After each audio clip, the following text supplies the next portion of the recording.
center of unity comes the program Good Morning Abuja, showing only on the Unity Station NTA Channel 5 Abuja. My name is Deborah Abba Osman. Today's program promises to be fun-filled as it's going to be very informative, educative, and of course entertaining. We will bring you a lot today. And because of the time we are in, the need for us to lend a helping hand can never be overemphasized. Let's try as much as we can help a lending hand to one another. If you give us your time on the program today, we will talk to you more on that. But let's go on a short break. We will be right back.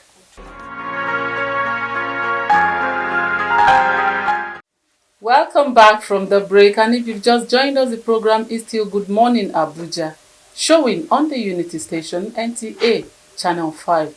The curtain raiser on our conversation segment this morning, I have a very important personality here with me in person of Ayuba Todolo. He is the president, Rotary Club of Abuja Municipal. You're welcome to the program. Thank you for having me. Yes, behind the screen before you came on set, you told me that you are an IT person and now you are into humanitarian services. How do you match the two? Yes, basically being an IT or being a humanitarian personnel, you need your time, treasure, and your talent to be able to serve humanity. Okay. So basically you have to first have a source of livelihood before you can help serve humanity. Okay. Yes. Okay. And in helping humanity, what made you to the part of that? Because it's not everyone, even people that have, you find it difficult that they can't even, but let's not go into, what made you to into the part of helping people? Well, like the Rotary International president said something. He said, the rent I pay in the space I occupy in this world is service to humanity. What do you give? How do you enjoy your life without helping people who are in need? I'm an advocate for the girl child, and I started this whole thing when I saw young little kids begging on the streets. And then I asked one of them, would you want to go to school or you want to continue begging? And they said they want to go to school. And I said, tell your parents to come to my office. And we'll say too. And guess what? The next day, those little young girls came with their family. Wow. And that's where it started. And then I put those girls in school. And today, I tell you, you won't believe that I wish I had pictures of them begging. And now today they're back in school. Okay. And this is what I do all the time. And we think as an organization as well, we have other aspects where we touch lives in different areas. But for me, this is a driving force. Okay. Apart from this little girl story you just gave to us, what are other areas, specific areas you lend a helping hand to? For us in our organization, Rotary Club or Rotary International, we have 7 areas of focus. Okay. And one is supporting the environment. We had planted 100 fruit trees in a school in Abuja. Okay. Because we said, look, if you plant a tree, and people who plant trees are selfless people because they know that they will possibly not grow to stay under the shades of those trees. And now that means a lot of leadership skill for you to be able to give and don't expect something in return. We have also maternal and child health, where we had empowered young breastfeeding mothers and how to ensure they breastfeed their children, give them support with, mosquito treated nets. We also have economic development. We had trained young women, young girls on how to have, make some little trades. We have also empowered them with machineries, grinding machine, some cooking pots, some small masa pots, just to ensure that they have something new. Then we have basic education and literacy. Currently, we are building an e-library for JSS Durumi 2. Now that's going to be the first ever library these young kids will see in their lifetime. And we're not just giving them just a library, we're giving them an e-library. Peace and conflict resolution. We're also ensuring that there is peace in the land. We're building, bringing community leaders and religious leaders together, because these are the people who are very close to the community, to the grassroots. I can bet you politicians are not as close as religious and community leaders. Exactly. So these are our focal points, and we're ensuring that we get them going and pushing and ensuring that there's peace in the land. So we go through these 7 areas of focus as our guide to ensure that we serve humanity and we change lives. Okay, as a president of Rotary Club of Abuja Municipal, where exactly your area of coverage? Is it limited to the municipalities alone? No, it is Okay. not. Okay. As a matter of fact, anywhere we see a pressing need. Yes. However, for effectiveness, we have what is called adopted community. So we have adopted a community as a club, and we have adopted Durumi too as our adopted community. Just a few months ago, we trained and empowered the girls at the IDP camp in Durumi too. We taught them how to make reusable sanitary towels. And you know what period poverty is, what period shame is for young girls. Exactly. So we have been able to ensure we brought practical, machines. They did it by themselves, and we also now gave them over 1,000 pieces of those reusable sanitary towels. What it means is that young girls in the IDP camps will no longer be embarrassed during their period flow anymore. It means that, look, they can be proud of themselves, they can wash them, we show them how to wash them, we taught them the kind of fabrics to use, we also taught them how to maintain and how to make sure it is dried properly before you can use them again. So these are and we've done that because we want to give effective support. So if we say, oh, we're going to take the whole of municipal, I tell you it's going to be so wide for us to handle. So we've been able to adopt a community for effective implementation of all our goals, for this Rotary year. While you were talking, I was imagining something. As a man, you decide to take girl child as your focus. And you say, we taught them how to do this, we taught them how to do. How? Why girl child? Yes, every time I walked into an interview or a studio, I get to ask. Exactly. The last time I was called for on the International Girl Child's Day, and the lady said, "Why would you be our guest? I mean, a Yes. man for International Girls Child's Day." Yes. But I said something. Okay. The girls are the engine block of every successful nation. God bless you. The girls are change makers. Exactly. The girls are the driving force for any economic growth. Again, it is more dangerous not to give a girl child education. If you give a girl child education, like you all know the common saying, you have given the world education. If you train a girl child, you have trained the nation. That is the slogan. Who takes care of you? say, oh, the girl child is that one that just stays at home. When she's 13 or 18, she gets married. No. Oh no, she's going to be in the kitchen. No. Look, even if you think her place relies or stays in the kitchen, don't you think she needs a better education to give you the best thing to do in the kitchen? But again, the girl child's life does not stay in the kitchen. Now, we need to empower them. Number one, you say today, who trained those men who beat up their wives?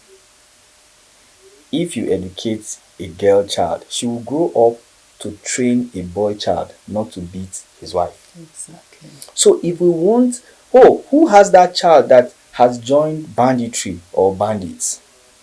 It's somebody's mom. If she was properly educated, she would have trained her child on the right path to go. So security-wise, you need to educate a girl child. Economic-wise, you need to educate a girl child. If you educate a girl child mortality will drop because the mother will understand basic literacy and basic education to be able to know how to take care of her child. So a lot of aspect, the educational aspect, the economic aspect, the health aspect, the security aspect, all lies in the hands of the girl child. Until we understand that, then we'll know and we'll continue having issues in our country today. At this point, I want to say thank you for believing in girl child training and education. Now, since your assumption as the president of Rotary Abuja Municipal, what are the projects that you have done that we can say, since Ayuba came on board, this he has done? What are the projects you've done on ground? Okay, I'll start with the list that just ended. Okay. For the first time, Rotary is in all over 200 plus countries, and we have about 1.2 million people. We're privileged to have the Rotary International President come to commission that Girl Child project at Durumi 2, where we had an impact on the girls at the IDP camp. We have also been able to train 200 girls during the last holiday, the last long holiday. We trained them on basic skills like pastry making. We trained them, on how to make liquid soap. And we didn't end there, we empowered them. Exactly. Because we understand that, look, if they go back home, the reason why one uncle will say, go and buy me water and bring it into my room, and something happens is because those girls are less busy at home. School is not there anymore, so we had to quickly do that to engage them. And I tell you, in 1 week we got result of how they have started doing something. And I also told you how we planted 100 trees as well, where today these trees are doing well. And we didn't end up there. We set up what is called an interact club at the school. Now these young girls and boys take over the projects in those schools to ensure they are kept intact, because you can't put up a project and go back to sleep. So we ensure that is done as well to make sure these girls are doing what they're doing. We have a fantastic Girls Rock IT coming up. We want to give the girl child an opportunity in the IT world. And fortunately, that is the theme for this year's Girl Child International Day. Okay. It says digital generation, our generation. So we want to ensure that the girl child are also giving their fair share in the IT world. So we're going to empower 100 girls on coding and basic, see, that is where my talent comes in as an IT professional. While you ask in the first time, how do you make it? So in Rotary, we say, bring your talent to use it to serve humanity. So we have engineers who are saying, okay, we are going to help with this. And Polio Week just ended. We have been able to erect billboards around FCT. Our club put up a signage where it says, end polio now, immunize your child. And Rotary has done fantastically well in eradicating and supporting to make sure that we don't have polio cases anymore in Nigeria. And we are left with just 2 countries, Afghanistan and Pakistan. And in the past month, we've not had 1 case in these other 2 countries. We're still pushing and we're hoping that tomorrow we won't have polio. And that means a huge plus for a non-governmental organization like Rotary International to be able to come up with this force. It's been over 30 years driving this cause, and today, with the help of selfless leaders serving to change life, we've been able to get to this point. Okay. Yeah, it's a great work you guys are doing there. Before I ask how you get your funding, you said something that you cannot be given a task and you go back to sleep. Yes. Yes, after all of this training and empowerment, how do you supervise them to ensure that what you are impacting into them, there's a sustainability and there's a proper accountability? Exactly. So in cases where we think that our interact clubs cannot handle, we have a mentorship class. Okay. For every project we have what we call community core. In Rotary, you work with a team of people you inaugurate in that community. They become your watch because they own the project. So if I come and I just do anything in your community and walk away, of course somebody else will just go there, possibly steal them. But if you give ownership to these people, they begin to take care of it. So even after our project, we say we have a monthly mentorship meet out where we check how far are you doing, how well are you doing this. Do you need more support? Do you need to change what you're doing? If you're not getting it right, what do you need to do? So this is how we ensure we get things Okay, done. my next question, I'm going to combine it. How you source your fund and your challenges so far? Well, how we source our funds. Exactly. Our funds really come from, you know, willing hearts that also some persons feel that they want to be of help, they want to support, but they don't have the time to bring their physical presence. So we've had people who just say, look, anytime you need to run any of these projects, let me know and I will contribute what I can contribute. And Rotarians also bring out their monies. We bring our monies to support our cause. We donate all of the polio activities you see, all of the we, again, as Rotarians, we also get grants from Rotary International. So if we have a project for say over $30,000 or $40,000, we put up a grant application to Rotary International, and if it flies, we get that done. And we've had, grants for that amount, making great impact. But when we have little projects which are amount 2, 3, 4, 5 million, we source those funds around ourselves and we get people who are really willing to help and they get to assist us. Our greatest challenge so far has just been basically more of funds to be able to hit this project. We still need people to come out and say, look, I see Rotary. If you check on Google, you will see how to support. You can contact, people, Rotary clubs and say, look, I see what you people do. I want to give you 10 million. I want to give you 2 million. And I tell you, we are one of the most accountable non-governmental organizations in the world. Wow. Yes. If I leave you to talk, you are going to talk to me forever. But before I let you go, your final message, sir? Well, my final message is to ensure that everybody out there look out for how you can serve humanity. Like I stated earlier, what is the rent you pay in this space that you occupy on earth? Let your rent be service to humanity. Yes, thank you very much for coming on our program. And we have been speaking with Ayuba Todolo. He is the president, Rotary Club of Abuja Municipal. He has told us this morning it is our collective responsibility and everybody must serve humanity. Once again, thank you so much for taking out your time to come talk to us on the program this morning. Thank you. All right. The program is still Good Morning Abuja. Don't go anywhere. We will be right back.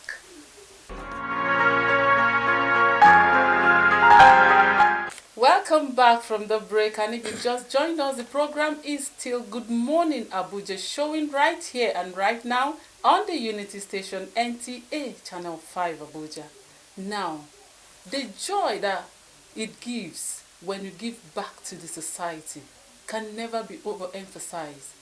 And the fulfillment that comes when you lend a helping hand to whoever that does not have or whoever that is in need can still not be overemphasized. Yes, my guest that I have with me in this studio is into humanitarian services. He is also a philanthropist. Help me welcome Chief Engineer Innocent Ike Enwenonu to the program this morning. Sir, you are welcome to the program. Thank you so much. Yes, I love philanthropists, and when it comes to lending a helping hand to the needy, it captures my heart a lot. Now you are an engineer and you are into all of this. How do you strike a balance? Thank you once more. Yes. And thank you, NTA, for giving me this wonderful opportunity. Our engineers, by our training, we are here to solve problems. Yeah. Not just problems, complex human problems. Okay. And helping those in need is one way we can solve problems.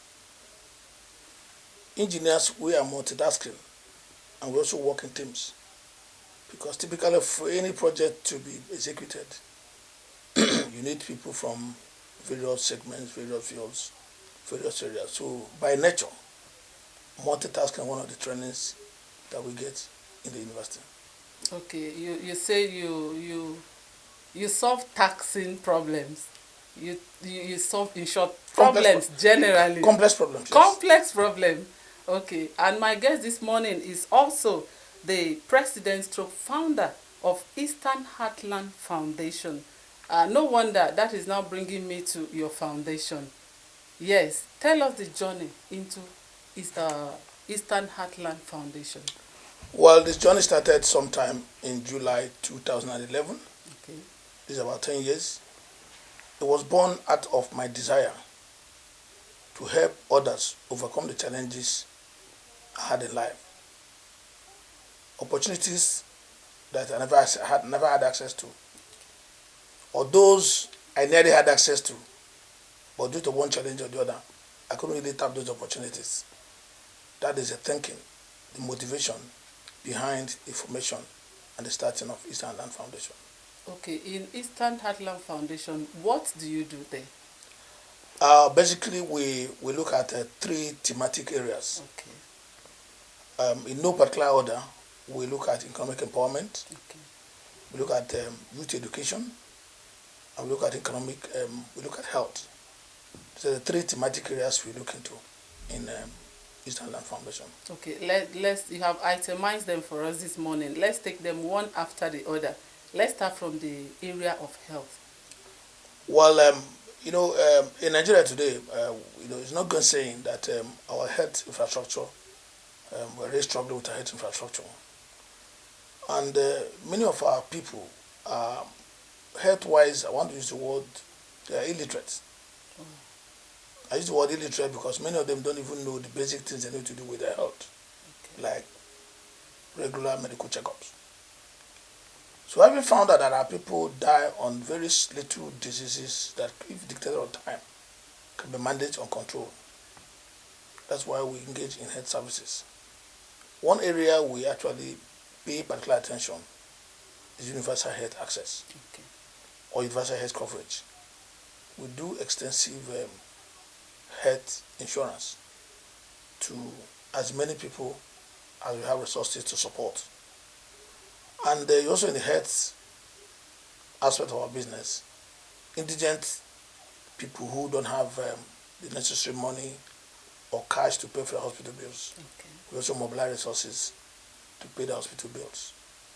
But principally, we try to concentrate more on preventive medicine Okay. than curative medicine by giving people access to health insurance. Okay, and how far have you preached that message of preventive? Well, we do a lot of community engagements. Okay. We talk to community leaders. We even talk to youth in secondary, university. So we do a lot of engagements with different classes and categories of society to send them. We also do health outreach. Okay. I'm from the eastern part of Nigeria, Okay. and during festive period, especially the year in the Christmas, a lot of people go home. So we mobilize our medical practitioners, the nurses, the medical doctors, to conduct health outreach, where people come and learn about basic health, basic checkups, and where possible, basic medical care. And where it becomes a lot complex, and I refer them to a proper medical institution. Okay. So you are really doing a lot to give birth and to give back to the society in your area. Now let's step it down to the area of education. Well, and the area of education, obviously, that concerns more of the youths. Okay. What we basically do is giving scholarships. Okay. Today we have about 15 kids in private institutions of learning. We also we have another program we call is a mathematics competition. Okay. So we organize mathematics competition among secondary schools within our catchment area. And we also recognize students who have excelled, Okay. especially in mathematics, because as an engineer, mathematics is one subject that I love so much. So, and solving complex problems. Yes, You you must have very mentioned good that. analytical mind. Yes.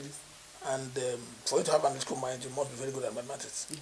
So I encourage mathematics so well. So that's why I do a lot of support in mathematics. And beyond Nigeria, some of our boys and girls who have probably gotten admissions overseas to do masters.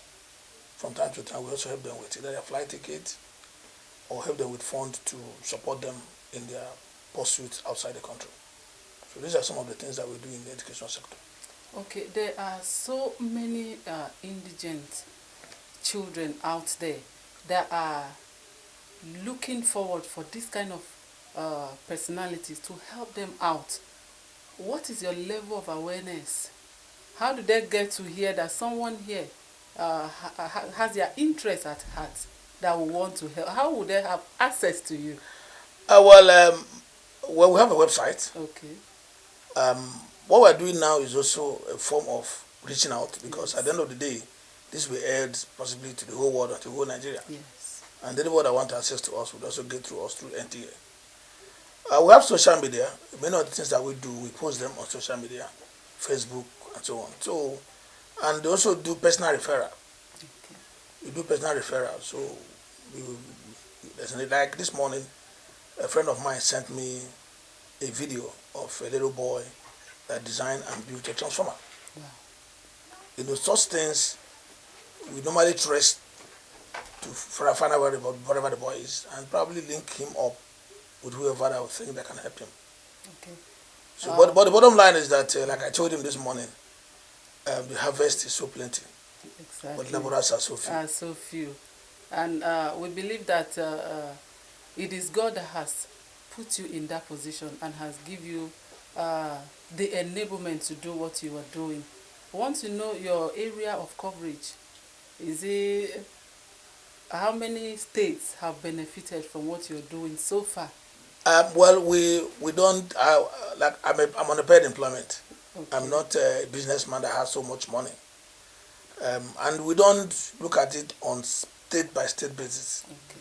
It's whoever that will come across, irrespective of wherever you are. Okay. We help as much as we can. Okay. So we're not looking at state. I recall one of my mentors in those days. He said, "Where are you from?" His answer is a Nigerian without boundaries. Exactly. So I'm a Nigerian without boundaries. Exactly. A Nigerian without boundary. Because some persons will tell you charity begins at home. They want to start from their locality. Depends what you call home. My home is Nigeria. Good. That is a good one. You're really doing great. And there is no work without challenges. And I know so you have been into this work for 10 years. Wow, 10 years is a decade already. And what are your challenges you've gone through? Well, in things of this nature, obviously the key ingredient is funding. Exactly. And economists taught us that human wants are insatiable. But the means to satisfy them is limited. So funding is one of our key and major challenges. But the same economists taught us about prioritizing what you want to do. Scale of preference. Exactly. So with the little resources that you have, you try to prioritize who needs it more, which is more critical. So that's one aspect of it. The second aspect of it is even the people themselves. Some of the time, they attach so much politics to your genuine effort to try to help the society. And that they want to do this because they want to be a politician, they want to contest, they want to do this. People contest without doing all these things, and they will. So people out there, they try to criticize you, give all kinds of names, but we're not deterred. Because we're not doing this for human, rather we're doing it for God. Exactly. I mean, because the benefits are huge here and thereafter. And it is only God that rewards. So That's correct. this work you're doing is really, really enormous. How do you source your fund? Well, I put a lot of my personal funds, as well as I also source funds from my friends. You can't believe it, I have over 4,000 contacts on my phone. Wow. Yes. I have over 4,000 contacts on my phone. So from time to time, like the one we did about the middle of COVID, was a man that had tumor, but not cancerous. I mean, it's almost like what they removed from his tummy is about the size of a football. Yes. You know, it's a very interesting story. One day my phone rang, was a lady. I said, "Who are you?" She said, "Oga, please, you won't know me. I was just crying at the gate of FMC in Umuahia. Somebody walked by and gave me your number. I said, who is the person? She didn't even know the person. I said, okay, what can I do for you? He said, my dad came to FMC Umuahia at the middle of COVID. They couldn't handle him. He was transferred to a private hospital owned by the Catholic Church. The total is about 900 and something thousand. They've done the surgery, they removed the tumor, but they couldn't pay. In Nigeria today, there's a thin line between, let me use the word 419 and the reality. We don't know. Now, but he continued sending me the medical bills, all the things that she needed to send me to convince me that yes, that she's real, or she was real. One day, one of my extended cousins was being ordained as Reverend Father. I'm a Catholic. So that took me to Umuahia. So I paid an unscheduled visit to the hospital. And lo and behold, look at the man lying on the hospital bed. So I left. I didn't have the money. For 4 days, I was battling with myself. One early morning, I created 2 WhatsApp groups. And in less than 3 days, we raised 1.5 million. Less than 3 days, we raised 1.5 million. Went to the hospital, paid 900,000, gave the man additional 50,000, used the remaining money to buy toiletries and beverages for every person in the hospital. And I came back home and they did a report and sent to all the people that donated the money. Wow. It's very important. It is. That's one of that thing. Accountability is one thing that is lacking among us. Yes. Because the person that use the money for something else, so you need to be accountable. When the person has given you the money, you need to be accountable. So we came back and did a report and sent, this is the money that was collected. This is how it is used. Wow. When you are giving us this story, my heart went for it. And talking about accountability that you have just mentioned, in the area of economic empowerment that you mentioned initially, you empower these people after every training and after everything. How do you supervise and the response after that? Whatever we do in that aspect, Yes. the key word is sustainability. That's the key word. Now, to make sure that is sustainable, we created a sister organization, which we call EHF Cooperative Thrift and Investment Society Limited. Okay. So we created a cooperative society. And by the nature of a cooperative society, you must be a member to benefit. So you join the cooperative, paying your entrance fee, your buying shares, and making your thrift savings. So by making your thrift savings, you already have a stake in the organization. When we're giving you loan based on a certain percentage of what you have already accumulated. And such loan will be supported or shorted by 2 members. I get it, me? Yes.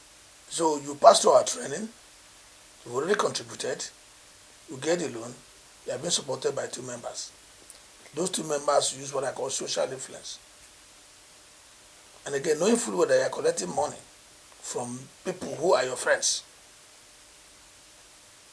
the tendency is that you pay back. Well, you are really doing great in this area of humanitarian, and I know so many people are looking up all to you. Before I let you go, you are going to talk to our viewer that are listening to you right now. You advise them. You made mention something when initially when we started that the harvest is plenty, but the laborers are few.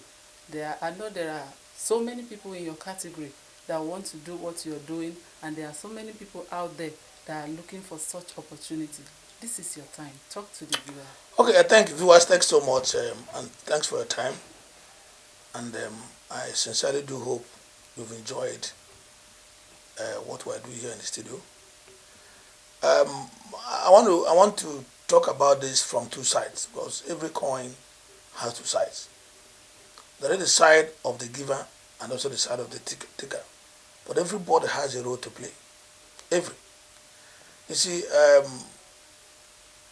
people quickly classify human beings as those that have and those that don't have. I say that's not true.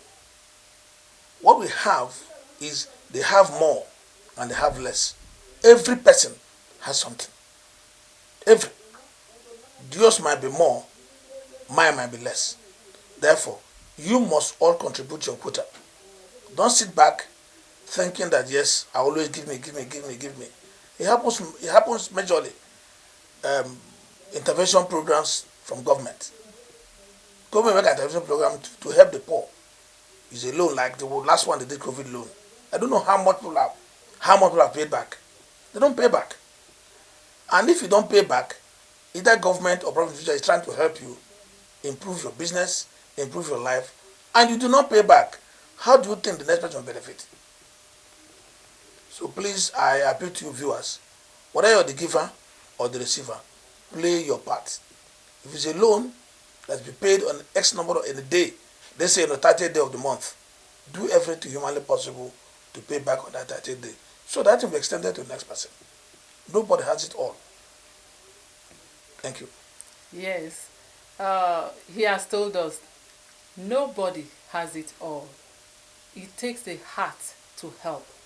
And we all must cultivate that habit, because the joy that comes with giving, you can never understand it until you engage or start practicing it. Sir, I have really enjoyed this conversation since we've been talking, and we want to thank you so much for taking out your time and to come share your thoughts with us in this area of humanitarian services you are doing. And we have been speaking with Chief Engineer Innocent Ike Enwenonu. He is into humanitarian services, and he has told us a lot this morning. Thank you so much for coming on our program. Thank you. Yes. Well, the program continues shortly after this break. Don't go anywhere. We will be right back. Welcome back from the break. And if you've just joined us, the program is still Good Morning Abuja, and away from the serious conversation. And as usual, every thought we conclude today's edition of the program Good Morning Abuja. And we thank you, our viewers, for tuning in with us on the program, and to our guests that took out their time to come share their thought with us. We also want to say a very big thank you to you. Yes, the program will return tomorrow. By the special grace of God Almighty, do well to join in, as tomorrow's episode again will be very interesting. I have been your anchor, Deborah Abba Usman, and from all of us here, we want to say have a nice and productive day today. Good morning.